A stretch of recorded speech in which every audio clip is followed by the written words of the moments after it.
All right, so today we're going to be talking about the final study that I did. So what I did was a muscular strength and qualitative analysis on male and female cadets. This was more of a jump ACL study. So we'll move right into the first slide. So these are some of the key points that I kind of noticed. The difference between male and female landing techniques.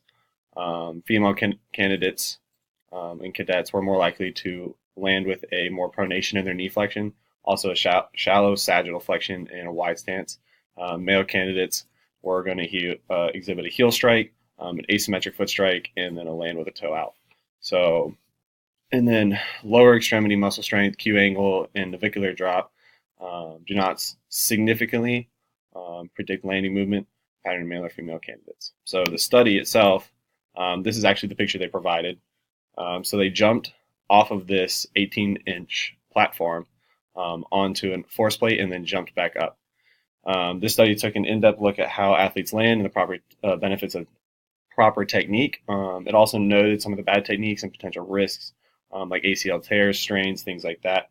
Also, meniscus injury was noted from jumping and having a bad landing form. So we're going to move on to the data.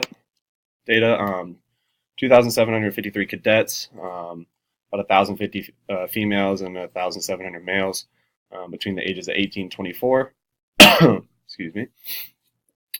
Air Force Academy, military and naval participants in this study. So informed consent was taken, obviously, and then candidates with a muscular injury of the lower extremity were not included in this study, which I thought was very interesting, but also probably smart on the researchers' behalf. So with the data, qualitative movement scores were analyzed using the factor analysis yielding 5 factors or patterns contributing to poor landing technique. Like I said, females were more likely to have poor technique due to landing with less hip and knee flexion at initial contact and more knee valgus with wider landing stance.